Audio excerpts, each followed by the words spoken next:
జై గురుదేవ్. ఓం శ్రీ సాయిరాం. ప్రేమాత్మ స్వరూపులారా,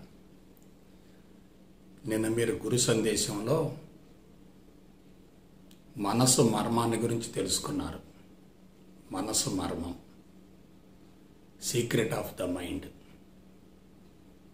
ఈరోజు మనో కాలుష్యాన్ని గురించి తెలుసుకోబోతున్నారు. Mental pollution. ఒక్కసారి మనసుని గురించి సమీక్షించుకుందాం. విశ్వం మొత్తంలో ఒక్క మానవుడిలో మాత్రమే మనసుంది. భూమండలం మొత్తంలో మానవుడు మాత్రమే మనసుతో జీవించగలుగుతున్నాడు. ఆ మనసు అనేది మానవుడికి ఆధారం. మనసు లేకుండా మానవ జీవితం లేనే లేదు. ఈ మనసు ఎలా వచ్చింది? పరిణామ క్రమంలో దశల వారీగా రూపాంతరం చెందింది. మొదటి నుండి ఈ గురు సందేశాన్ని సమీక్షించుకుంటూ ఉండండి. మీకు తప్పనిసరిగా సొల్యూషన్ వస్తుంది. మనసు అనేది ఎక్కడి నుంచి వచ్చింది? ముందు జడ చైతన్యం, అవే పంచభూతాలు. ఆ తదుపరి జీవ చైతన్యం, అవే వృక్ష సముదాయం. ఆ తదుపరి జంతు సామ్రాజ్యం. వాటిల్లో ఉన్నదే ఇంద్రియ చైతన్యం. జంతు సామ్రాజ్యం మొత్తంలో పరిణామ క్రమంలో పరాకాష్ఠ స్థితిలో ఉన్నటువంటి ఒకే ఒక జాతి మానవుడు. మానవుడు ప్రత్యేకత ఏంటంటే మనసు ఉండటమే. దాన్నే మనో చైతన్యం అంటారు. ఈ మానవుల్లో కూడా కొంతమంది ఉన్నత స్థాయిలో ఉంటారు. అటువంటి వారిలో మనో చైతన్యం బుద్ధి చైతన్యంగా రూపాంతరం చెందుతుంది. కాబట్టి ఒక్కసారి సమీక్షించుకోండి. జడ చైతన్యం, జీవ చైతన్యం, ఇంద్రియ చైతన్యం, మనో చైతన్యం, బుద్ధి చైతన్యం. ఇక మనసుకు మూలమేమిటి, ఆధారం ఏమిటి? ఈ మనసుకు మూలమేమిటి, ఆధారం ఏమిటి? మరలా ఒక్కసారి గురు సందేశాన్ని సమీక్షించుకోండి. పరమాత్మ, పరాశక్తి, పరమాత్మ, పరాశక్తి, మూడవది పదార్థం. పరమాత్మ, పరాశక్తి, పదార్థం. ఈ చరాచర జగత్తుకు ఆధారం మరియు మూలం ఏమిటంటే పరమాత్మ. వాడుక భాషలో ఆ పరమాత్మనే భగవంతుడు అంటారు. ఆ పరమాత్మ యొక్క రూపాంతరమే ప్రాణశక్తి. ఆ ప్రాణశక్తి యొక్క రూపాంతరమే మనసు. మనసు ద్వారా ఏర్పడేదే పదార్థం. కాబట్టి పరమాత్మ, ప్రాణశక్తి లేక పరాశక్తి లేక పదార్థం. కాబట్టి ఈ శక్తి అనేది ఆలోచన శక్తిగా రూపాంతరం చెందుతుంది. ఆ ఆలోచన శక్తే సంకల్పం అవుతుంది. ఆ సంకల్పానికి తప్పనిసరిగా ఒక ప్రణాళిక ఉంటుంది, పథకం ఉంటుంది. తన ప్రణాళికను, పథకాన్ని నెరవేర్చుకోవటం కోసం దానికి ఒక ఆకారం కావాలి, వస్తువు కావాలి, రూపం కావాలి. ఎటువంటి ఆకారం ద్వారానైతే తన ప్రణాళిక, పథకం నెరవేరుతుందో అటువంటి ఆకారాన్ని తయారు చేసుకుంటుంది. కాబట్టి ప్రాణశక్తి, సంకల్పం, ఆకారం. ప్రాణశక్తి, సంకల్పం, ఆకారం. భూమండలం మొత్తంలో లేదు విశ్వం మొత్తంలో మానవుడికి ఒక్కడికే అహంకారం ఉంటుంది. అహంకారం అంటే సొంత ప్రపంచం. ఈ అహంకారం నిర్జీవులకి ఉంటుంది, జీవులకి ఉంటుంది. కానీ మనసున్నటువంటి మానవుడికి ఈ అహంకారం చాలా ఎక్కువగా ఉంటుంది. అహంకారం ఎక్కువగా ఉందనుకోండి, 3 రకాల భావాలు ఉత్పన్నమవుతూ ఉంటాయి. నేను, నాది, నాకు. నేను, నాది, నాకు. ఈ 3 ఏమిటి? బంధాలు. ఆ బంధాలు ఎలా వచ్చాయి? అహంకారం ద్వారా వచ్చాయి. కాబట్టి అన్ని అనర్థాలకు మూలం అహంకారం బలోపేతం కావటం. ఈ అహంకారం భగవంతుడికి అనుగుణంగా ఉందనుకోండి, అది పాజిటివ్ థింకింగ్. ఈ అహంకారం దివ్యత్వానికి, భగవంతుడికి విరుద్ధంగా ఉందనుకోండి, అదే మెంటల్ పొల్యూషన్.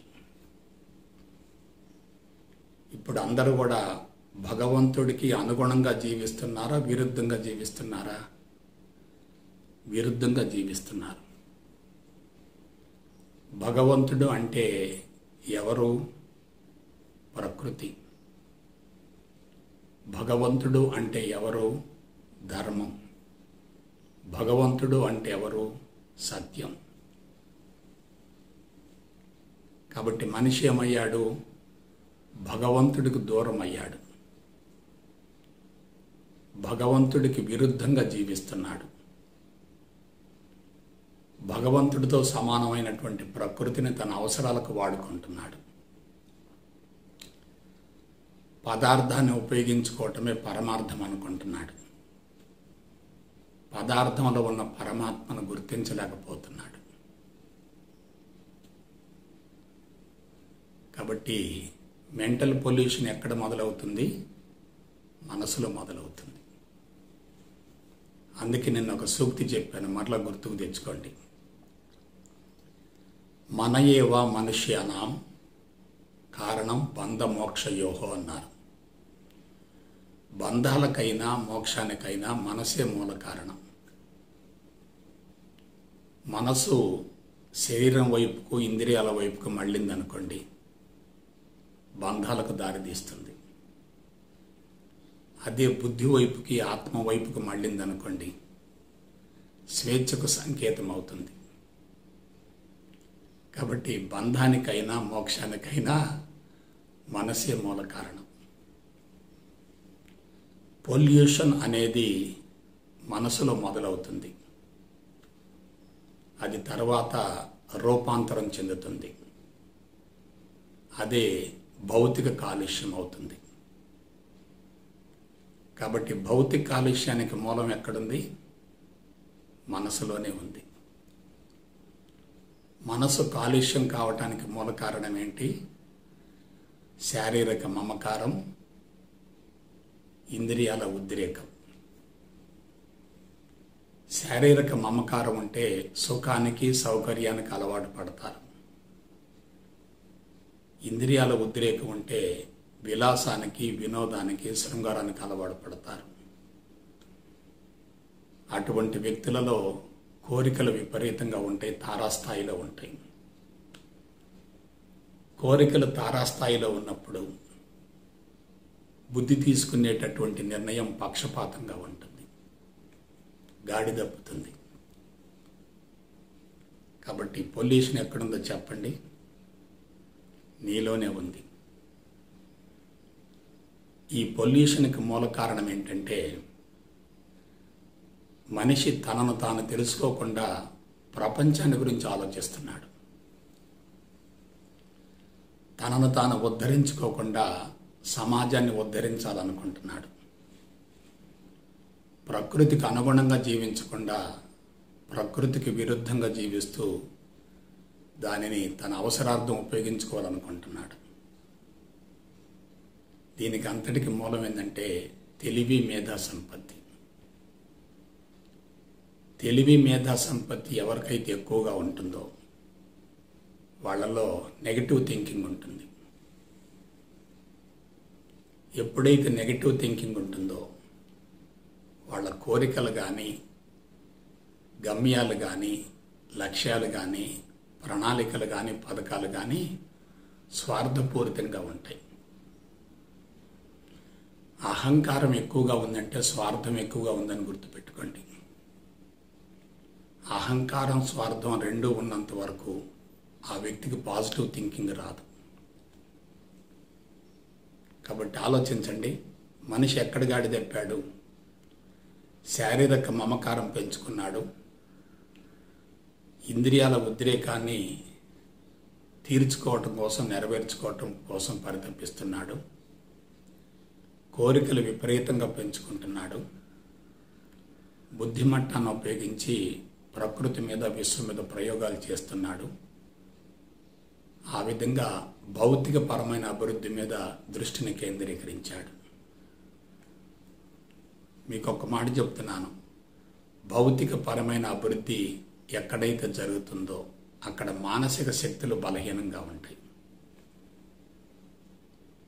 కాబట్టి అక్కడే మెంటల్ పొల్యూషన్ పెరుగుతుంది. ఇవాళ మీరు సమాజాన్ని తీసుకోండి, ఉదయం నుండి సాయంత్రం వరకు వార్తలు వింటూ ఉండండి, పత్రికలు చదువుతూ ఉండండి, సమాజాన్ని గమనిస్తూ ఉండండి, చుట్టూ ఉన్నటువంటి వ్యక్తులను గమనిస్తూ ఉండండి. ప్రతి చోట పొల్యూషన్ ఉంది. పొల్యూషన్ ఎప్పుడైతే పెరుగుతూ ఉంటుందో దాని ప్రభావంతో సమాజం మొత్తం కలుషితం అవుతుంది. సమాజం కలుషితమైతే ప్రపంచం అశాంతిమయం అవుతుంది. ప్రపంచం అశాంతిమయమయ్యే కొద్దీ ప్రకృతి వనరులు ఇంకా ఎక్కువ ఉపయోగించుకుంటూ ఉంటారు.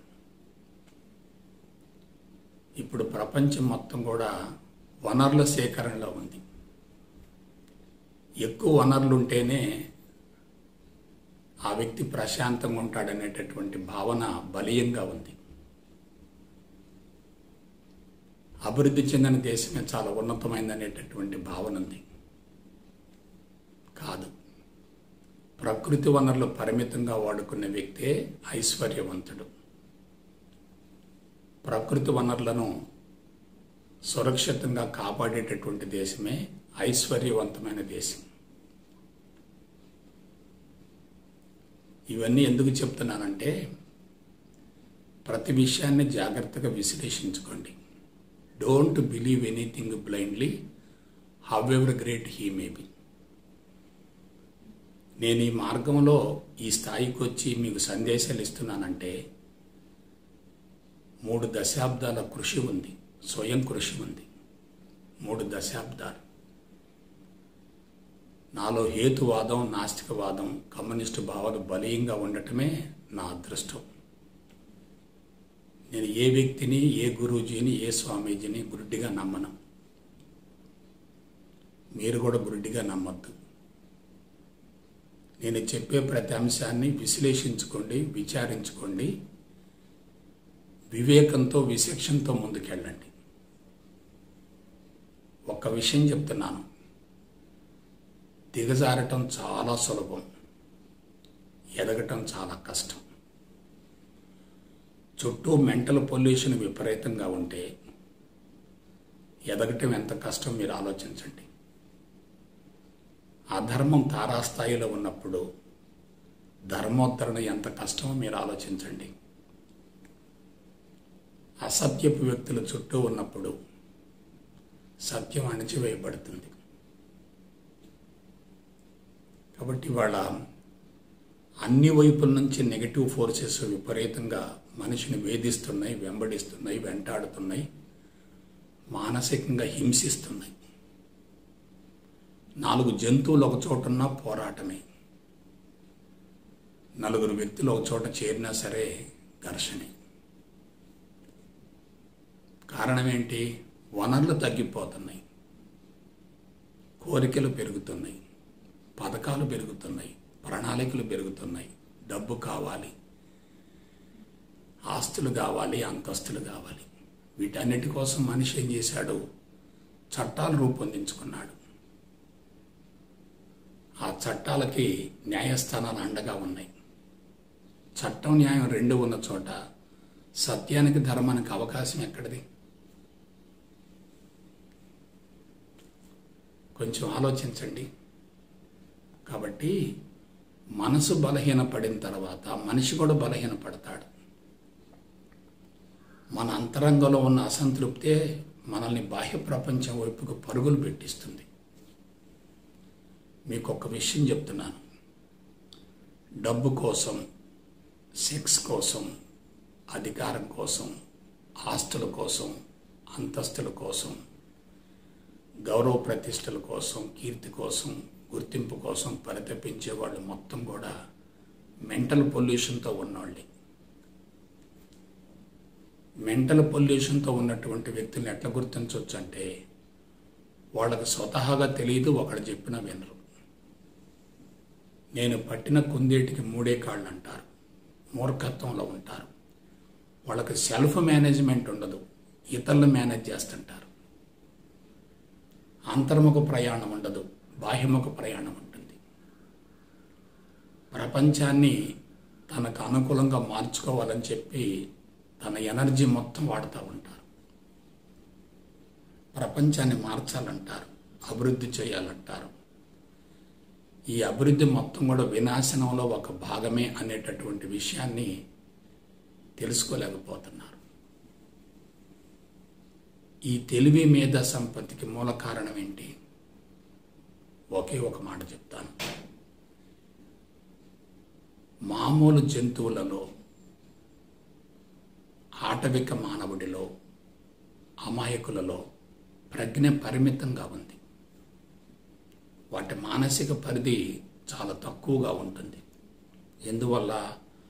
వాటికి ఆహారము, నిద్ర, మైథునము, సంతానం. ఆహారము, నిద్ర, మైథునము, సంతానం. అవి అంతవరకు ఆలోచిస్తాయి. కాబట్టి అమాయకులు ఎంతో కొంత మేరకు ప్రశాంతంగా ఉంటున్నారు.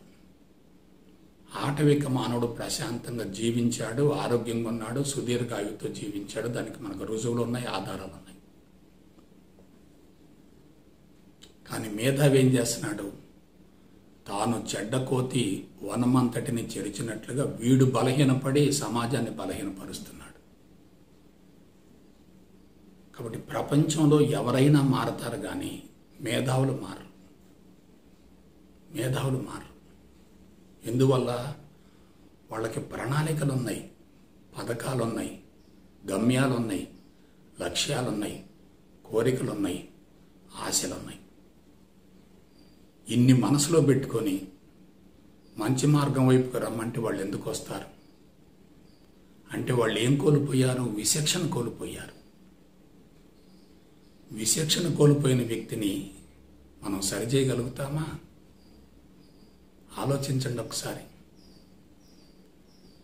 బలమైనటువంటి కోరికలు, పథకాలు, ప్రణాళికలు, గమ్యాలు, లక్ష్యాలు మొత్తం ఉన్నప్పుడు అతను ప్రోగ్రాం మీద దృష్టి పెడతాడు తప్ప మంచి మార్గం ఉందని తెలుసుకోడు, తెలుసుకున్నా ఆచరించడు. ఇప్పుడు అదే తరహాలో ఆధ్యాత్మికత కూడా ఉంది. మీరు చూసుకోండి కావాలంటే. ప్రపంచంలో పొల్యూషన్ ఎక్కువగా ఉందంటే ఆధ్యాత్మిక మార్గంలో కూడా పొల్యూషన్ ఉన్నట్టేగా.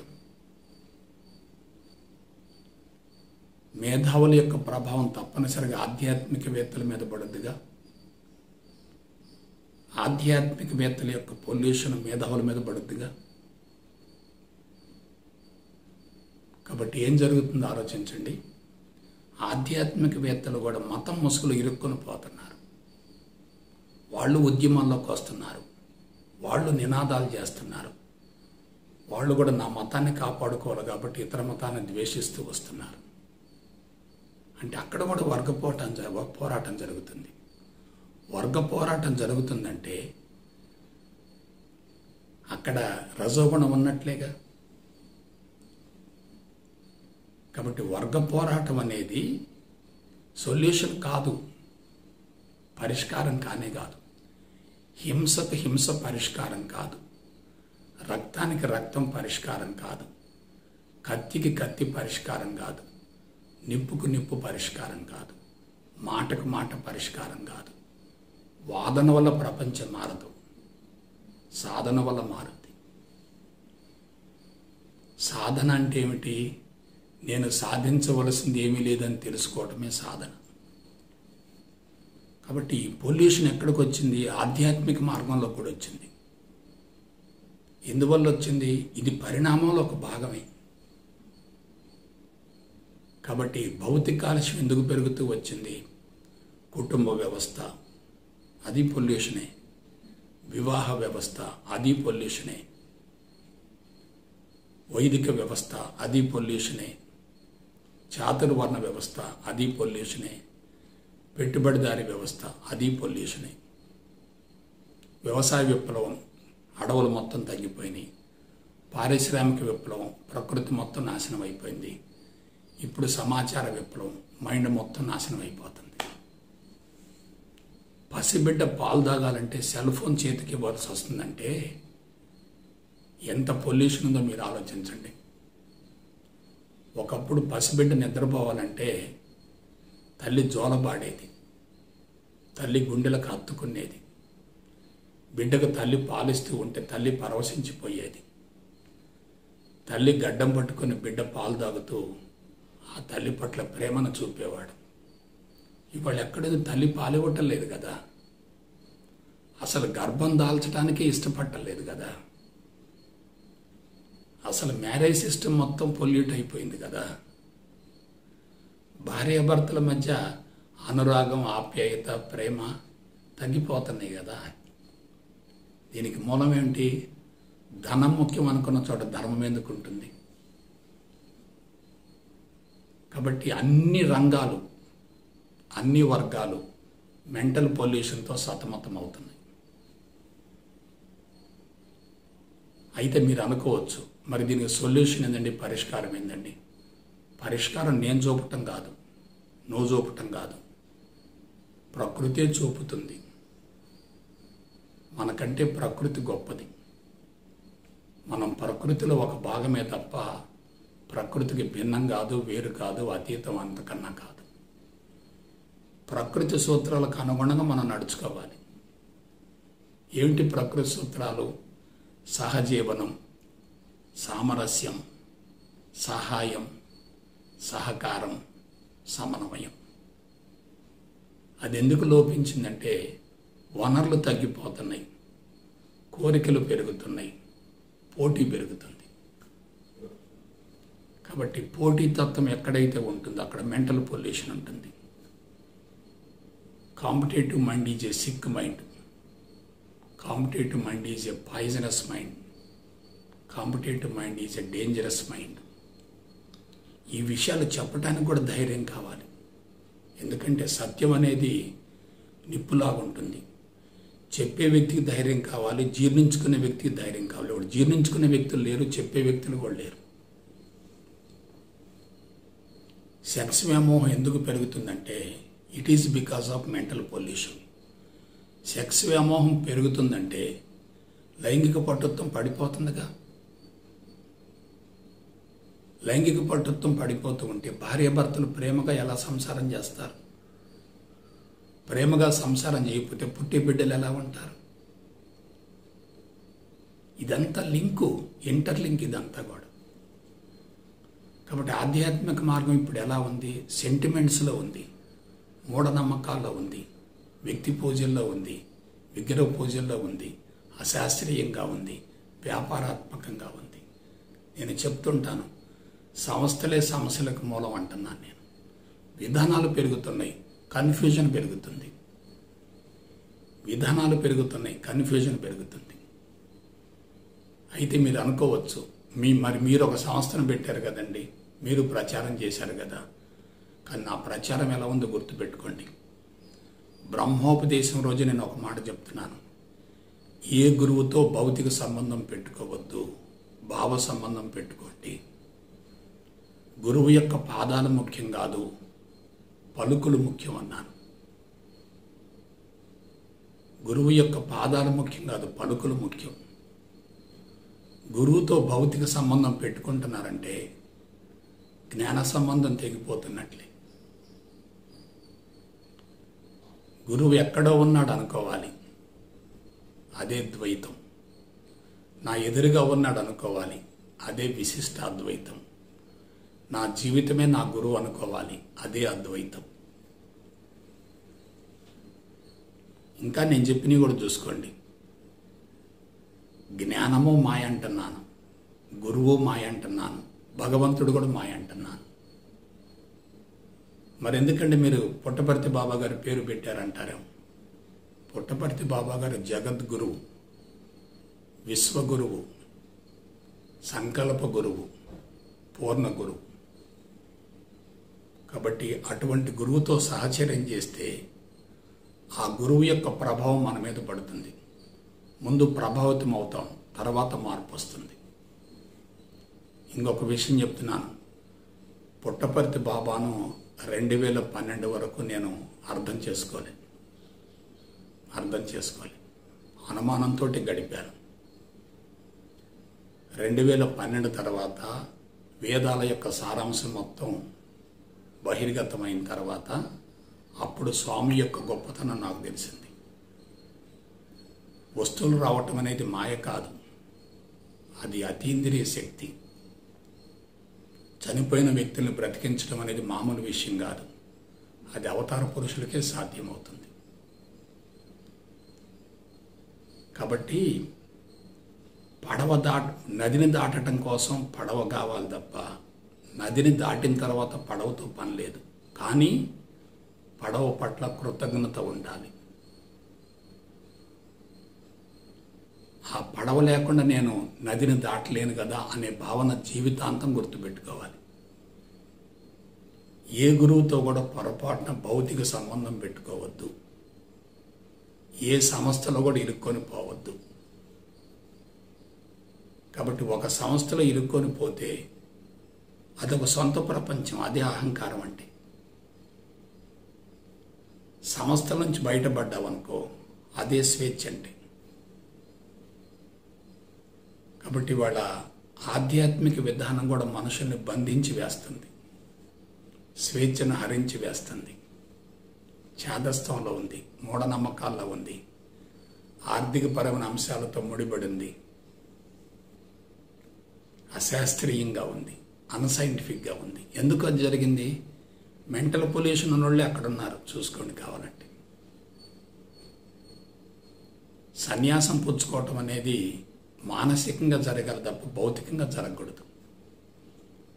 నేను విజయవంతం కావడానికి ఒకే ఒక కీలక రహస్యం ఏంటంటే, నెగిటివ్ మైండ్తో ఉన్న వ్యక్తి ప్రపంచాన్ని మార్చలేడు. పాజిటివ్ మైండ్తో ఉన్న వ్యక్తి ప్రపంచాన్ని మార్చలేడు. ఎందువల్ల? నెగిటివ్ మైండ్తో ఉన్న వ్యక్తి తనను తాను సంస్కరించుకోలేడు కాబట్టి ప్రపంచాన్ని ఎలా సంస్కరిస్తాడు? పాజిటివ్ మైండ్తో ఉన్న వ్యక్తి సమాజాన్ని ఎందుకు సంస్కరించలేడంటే నెగిటివ్లో ఉన్న ప్రమాదం తెలియదు, పాజిటివ్లో ఉన్న గొప్పతనం తెలుస్తుంది. భగవంతుడి గురించి ఊకదంపుడు ఉపన్యాసాలు ఇచ్చినా సరే సమస్య నుంచి పరిష్కారం రాదు కదా. కాబట్టి భగవంతుడి గురించి ఎక్కువ చెప్పటం కాదు, ఆ భగవంతుని చేరటానికి మనం అనుసరించిన విధానం చెప్పాలి, అనుసరించే విధానం చెప్పాలి. కాబట్టి నెగిటివ్లో ఉండాలి, ఆ నెగిటివ్ను అనుభవించాలి, ఆ తర్వాత పాజిటివ్కి రావాలి. నెగిటివ్లో ఉన్న ప్రమాదం చెప్పాలి, పాజిటివ్లో ఉన్నటువంటి ఔన్నత్యం చెప్పాలి. ప్రపంచంలో చెడు ఉందని చెప్పాలి, ఆ చెడు కూడా భగవంతుడే అని చెప్పాలి. అసలు చెడు ఎక్కడుంది? అహం బ్రహ్మాస్మి, నేను భగవంతుడను, సర్వం బ్రహ్మమయం, అంతా భగవంతుని మయమే. మరి ఈ చెడు ఎందుకు వచ్చింది? ఆ వ్యక్తులు సృష్టించుకుంటున్నారు. నువ్వు చూసే కోణాన్ని బట్టే ప్రపంచం కనపడుతుంది. నీ లోపల చెడు ఉంటే బయట చెడు కనపడుతుంది. నీ లోపల మంచి ఉంటే బయట మంచి కనపడుతుంది. ఇంగ్లీష్లో ఒక మాట చెప్తాను, entire world is the reflection of your mind, entire world is the creation of your mind. ఒకచోట ఒక సంఘటన జరిగింది, 10 మంది చూశారు. 10 మంది ఒకే రకంగా స్పందిస్తారా? కాదు. వారి వారి అంతరంగ సంస్కారాల స్వభావాన్ని బట్టి స్పందిస్తారు. మరి సంఘటన ఒకటే కదా. అక్కడ 100 మంది ఉంటే 100 రకాలుగా ఎందుకు స్పందిస్తున్నారంటే అక్కడ సంఘటన కాదు, వీళ్ళ అంతరంగ సంస్కారాలను బట్టి వీళ్ళకి థాట్స్ వస్తూ ఉన్నాయి. కాబట్టి నేను ఒకే ఒక మాట చెప్తున్నాను, నెగిటివ్లో ఉన్న ప్రమాదాన్ని గుర్తించాలి, పాజిటివ్లో ఉన్నటువంటి ఔన్నత్యాన్ని గుర్తించాలి, నెగిటివ్ను ఛేదించుకోవాలి, పాజిటివ్కి వెళ్ళాలి. దానవత్వాన్ని ఛేదించుకోవాలి, మానవత్వంలో జీవిస్తూ ఉండాలి, మాధవత్వాన్ని అందుకోవాలి, ఆ తర్వాత భగవంతుడు కలిసిపోవాలి. ఇదే జీవిత పరమార్థం అంటే. కాబట్టి మీరు ఎవరి సబ్జెక్టు వింటున్నా సరే అది నీలో ఉంది, అది నీలో ఉంది. జ్ఞానం ఇచ్చిన వ్యక్తి ప్రత్యేకం కాదు, ఆయనలో ఉంది, నీలో ఉంది. మరి తేడా ఎక్కడుంది? ఆయన కృషి చేశాడు, నువ్వు సోమరపో తనంతా నువ్వు కృషి చేయటం లేదు. ఆయన ఫైలు ఓపెన్ అయింది, నీ ఫైలు క్లోజ్ అయింది. కాబట్టి జ్ఞానం అనేది ఒకళ్ళు ఇచ్చేది కాదు, అమ్ముకునేది కాదు, కొనుక్కునేది కాదు, నీ లోపల ఉంది. నిజమైన గురువు ఏం చెప్తాడంటే నీవు నేను సమానమే అని చెప్తాడు. మామూలు గురువులు ఏమంటారంటే నేను చెప్పినట్టు చెయ్యి అంటారు, నా ఆదేశాలు పాటించమంటారు, ఎందుకు ఏమిటని ప్రశ్నించవద్దంటారు, చెప్పింది చేయటమే తప్ప ఎదురు మాట్లాడొద్దంటారు. అది కాదు జీవితం అంటే, అది కాదు ఆధ్యాత్మికత అంటే. ప్రతిదానికి హేతుబద్ధత ఉండాలి, శాస్త్రీయత ఉండాలి. శాస్త్రీయత హేతుబద్ధత ఉన్న చోట తప్పు జరిగే ప్రసక్తి లేదు, సత్ఫలితం వస్తుంది. కాబట్టి మనోకాలుష్యం అనేది ఇంకా ఇంకా పెరుగుతుంది, భవిష్యత్తులో ఇంకా పెరుగుద్ది. ఎందుకంటే ప్రకృతి వనరుల కోసం పరుగు పందెం ఇంకా వేగంగా జరుగుద్ది.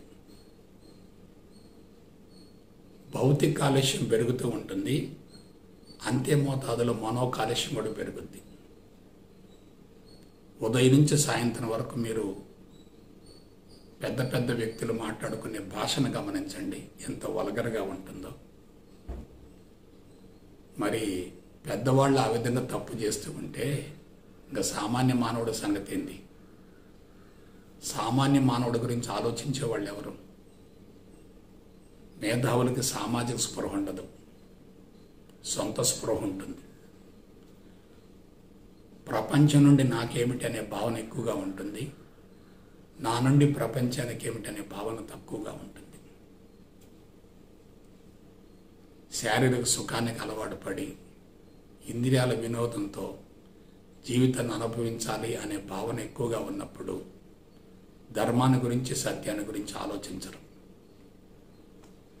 ఇది ఎలా ఉంటుందంటే అధర్మం కామన్ అయిపోతుంది, అసత్యం కామన్ అయిపోతుంది, వర్గ పోరాటం కామన్ అయిపోతుంది, కులాలు, మతాలు, వర్గాలు, ప్రాంతాలు, పార్టీలు మొత్తం ఎక్కడిదక్కడ రచ్చరచ్చ అయిపోతుంది.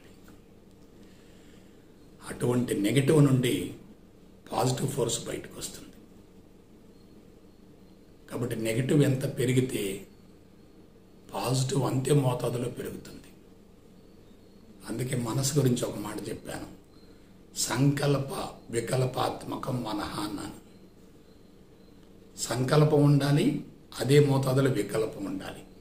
ఇప్పుడు ఏం జరిగింది?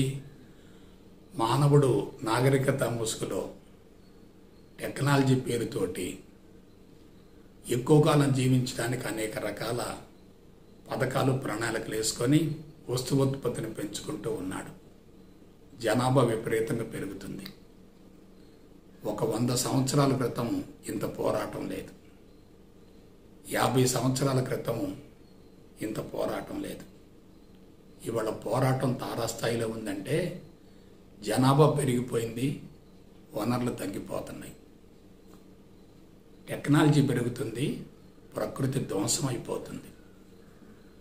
ప్రకృతిని పతనం చేసే ఏ విధానమైనా ప్రపంచానికి ప్రమాదకరమే. కాబట్టి మానవుడు ఇప్పుడు ఎక్కడున్నాడు? ప్రమాద పంచులో ఉన్నాడు, తీవ్రంగా నష్టపోతున్నాడు, సమాజాన్ని నష్టపరుస్తున్నాడు. అయితే మరి ఆధ్యాత్మికత సంగతి ఏంటండి? ఎస్, ఆధ్యాత్మికతలో మైనస్ ఉంది, ఆధ్యాత్మికతలో ప్లస్ ఉంది. భౌతికవాదంలో మైనస్ ఉంది, భౌతికవాదంలో ప్లస్ ఉంది.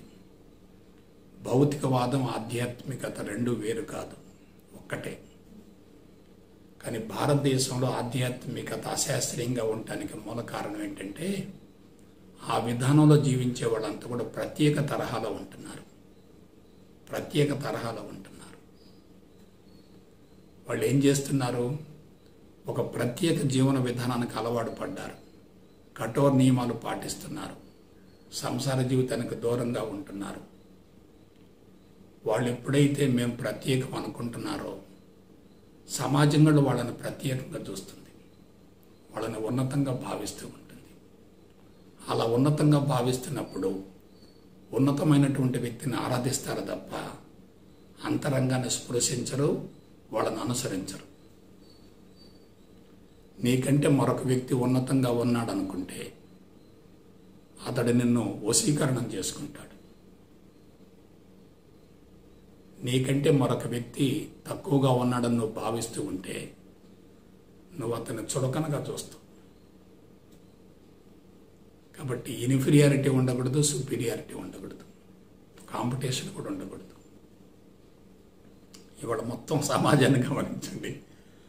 కులాలు, మతాలు, వర్గాలు, ప్రాంతాలు, పార్టీలు, దేశాలు, రాష్ట్రాలు, సరిహద్దులు, ఓరి బాబో, టన్నుల కొద్దీ కాదు, లక్షల టన్నుల కొద్దీ పొల్యూషన్ పెరుగుతుంది. ఇద్దరు వ్యక్తులు 10 నిమిషాలు మాట్లాడుకుంటే ఒకరి నుంచి మరొకరు పొల్యూషన్ వస్తుంది. ఒక రాజకీయ నాయకుడు మైకు పట్టుకుని మాట్లాడితే ఆ ప్రాంతం మొత్తం పొల్యూషన్ అవుతుంది. ఒక వ్యక్తి మీడియాలో ఒక మాట మాట్లాడితే అది వరల్డ్ మొత్తానికి వెళ్ళిపోతుంది. ఇవాళ కరోనా గురించి అతిగా అనవసరంగా ప్రచారం చేయటం వల్లనే ఎక్కువ మంది కరోనా బారిన పడుతున్నారు. మీడియా పవర్ఫుల్గా ఉంది కాబట్టి ప్రపంచంలో ఏ మూల ఏ చిన్న సంఘటన జరిగినా వరల్డ్ మొత్తానికి తెలిసిపోతుంది వితిన్ మినిట్స్లో.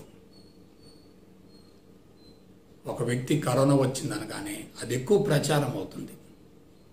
ప్రచారం అయ్యే కొద్ది మనుషులలో భయం పెరుగుతుంది. ఆ భయమే రెసిస్టెన్స్ పవర్ పడిపోవడానికి మూల కారణం.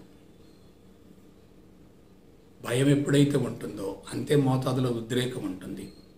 ఉద్రేకం ఎప్పుడైతే ఉంటుందో అంతే మోతాదులో భయం ఉంటుంది. భయమేమో తమో గుణం, ఉద్రేకమేమో రజోగుణం. తమోగుణం, రజోగుణం రెండు ఉన్నప్పుడు సత్వగుణం ఎందుకు ఉంటుంది?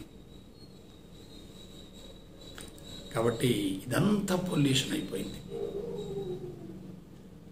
సో దీనికి పరిష్కారం ఏంటంటారు? ఒకే ఒక మాట చెప్తున్నాను. భవిష్యత్తులో జనాభా విపరీతంగా తగ్గిపోతుంది. భవిష్యత్తులో జనాభా విపరీతంగా తగ్గిపోతుంది. జనాభా తగ్గిపోతున్నప్పుడు వనరుల కోసం ఆరాటం ఉండదు, పోరాటం కూడా ఉండదు. పుష్కలంగా వనరులు ఉన్నప్పుడు పోరాటం ఎందుకు ఉంటుంది, ఆరాటం ఎందుకు ఉంటుంది? వనరులు తగ్గిపోతున్నప్పుడే పోరాటం ఉంటుంది, ఆరాటం ఉంటుంది. మార్కెట్లో పలానా వస్తువు దొరుకుతుంది అనుకున్నప్పుడు దానికోసం ఎందుకు మనుషులు పరుగులు తీస్తారు? పలానా వస్తువుకి స్కేర్సిటీ వచ్చింది అనుకోగానే పరుగులు తీస్తూ ఉంటారు.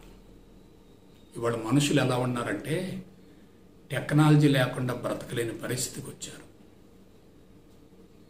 కాబట్టి టెక్నాలజీ మనిషిని హరించి వేసింది, ఆ టెక్నాలజీ ప్రకృతిని హరించి వేసింది.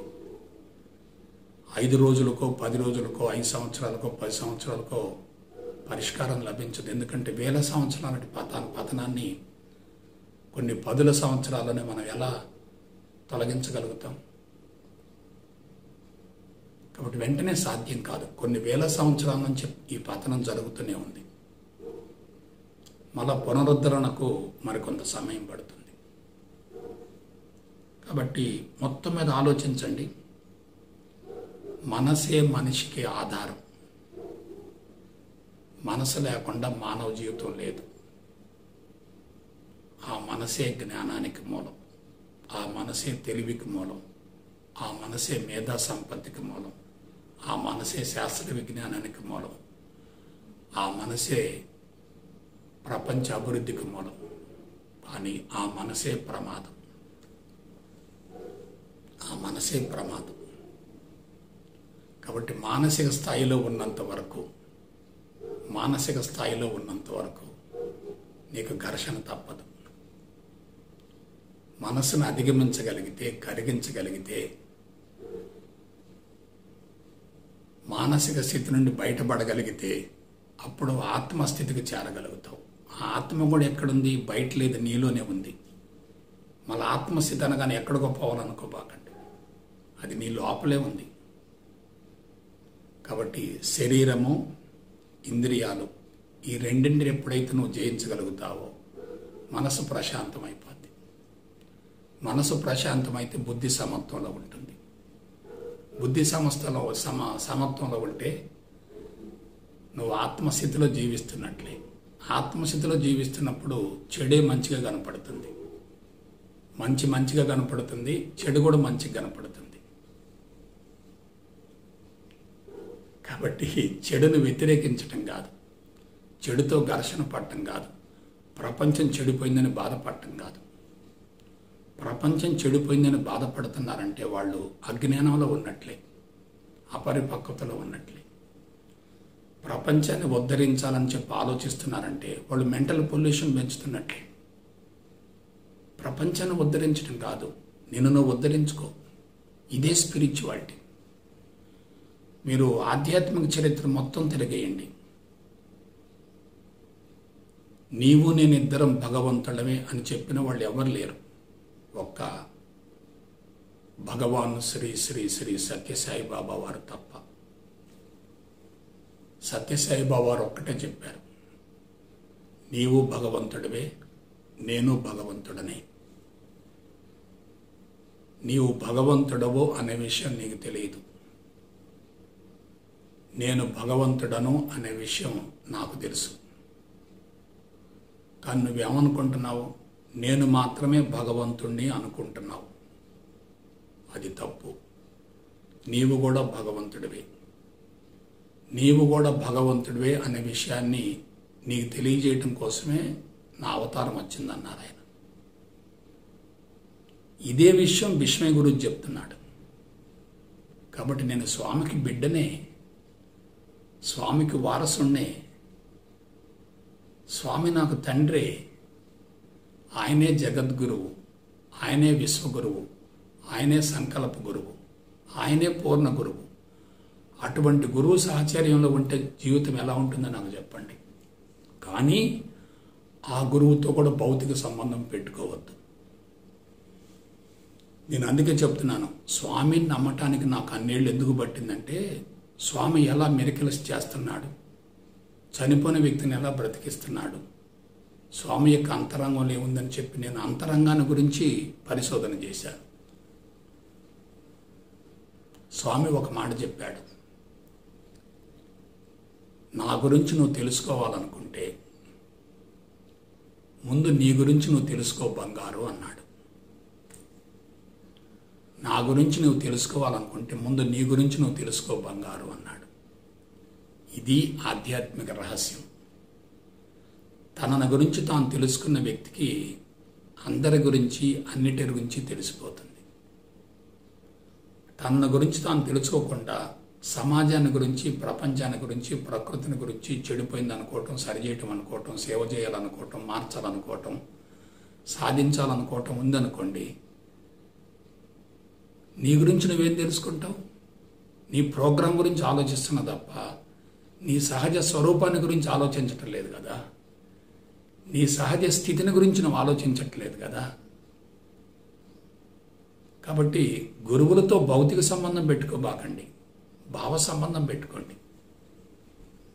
అంతేకాకుండా ఇప్పుడు అందరూ ఏం చేస్తున్నారు, ఆసనాలని, ప్రాణాయామని, జలనేత్రి, సూత్రనేత్రి, సూర్య నమస్కారాలు, చంద్ర నమస్కారాలు, డ్యాన్స్ యోగా, బాలు యోగా, ఇవన్నీ ఎందుకు పడుతున్నారంటే ఆధ్యాత్మికతలో ప్రాథమిక అంశాలకు ప్రాధాన్యత ఇస్తున్నారు తప్ప అసలు మూలాలకు వెళ్ళటం లేదు. ఎందుకు వెళ్ళటం లేదు? వాటి ద్వారా ఆరోగ్యం వస్తుంది అనుకుంటున్నారు. తప్పు. ఆనందం ఉంటేనే ఆరోగ్యం. ఆనందంగా జీవించే వ్యక్తి ఆరోగ్యాన్ని గురించి ఆలోచించవలసిన అవసరం లేదు. ఆరోగ్యం మీద దృష్టి పెట్టేటటువంటి వ్యక్తికి ఆనందం వచ్చే ప్రసక్తే లేదు. కాబట్టి ఆరోగ్యం ఆనందం ద్వారా లభిస్తుంది తప్ప ఆరోగ్యంగా ఉంటే ఆనందం రాదు. అసెండింగ్ ఆర్డర్ కాదు, డిసెండింగ్ ఆర్డర్కి రావాలి. ఆరోహణ క్రమం కాదు, అవరోహణ క్రమానికి రావాలి. దానికి ఒక్కటే ఒక మార్గం, పరిపూర్ణ అద్వైత బ్రహ్మజ్ఞానం. పరిపూర్ణ అద్వైత బ్రహ్మజ్ఞానం. కాబట్టి బిడ్డలారా, మెంటల్ పొల్యూషన్ అనేది ప్రపంచ మానవాళిని సతమతం చేస్తుంది. కాబట్టి అటువంటి మెంటల్ పొల్యూషన్కు మూలమైనటువంటి అజ్ఞానాన్ని తొలగించడం కోసం పాశుపతాస్త్రంగా మనం ఆత్మజ్ఞానాన్ని ఉపయోగించుకోవాలి. నిప్పు మీద నీరు చల్లాలి. హింసకు అహింసే పరిష్కారం. హింసకు అహింసే పరిష్కారం. ద్వేషానికి ప్రేమే పరిష్కారం. అటువంటి ప్రేమను అందించే ఒకే ఒక అద్భుతమైన రాచబాటే ఈ ఆధ్యాత్మికత. అనుభవించి బోధించే వ్యక్తులే సమాజానికి ఎంతో కొంత మేలు చేయగలుగుతారు. నేను ఏ పుస్తకాలు చదవటం లేదే. పడుకోబోయేటప్పుడు ఒక టాపిక్ అనుకుంటాను, పొద్దున్న లేస్తే ఆ టాపిక్ పోతుంది, ఇంకో టాపిక్ వస్తుంది. అంటే నేనేమిటి, కేవలం ఒక ఇన్స్ట్రుమెంట్ని. ఎవరు నా ఇన్స్ట్రుమెంట్ వాడుకుంటున్నారో ఒక విశ్వశక్తి వాడుకుంటుంది. నేను ఎవరిని విశ్వశక్తిలో ఒక భాగం. I'm not at all separate. కాబట్టి ఈ విధానాన్ని మీరు ఆలోచించగలిగితే తక్కువ సమయంలో తక్కువ శ్రమతో ఎక్కువ లబ్ధిని పొందొచ్చు. ఇటువంటి మహోన్నత జీవితానికి ఈరోజే శ్రీకారం గావిస్తారని చెప్పి మనస వాచ కర్మణ కోరుకుంటూ సెలవు తీసుకుంటా. జై గురుదేవ్, జై గురుదేవ్, జై గురుదేవ్.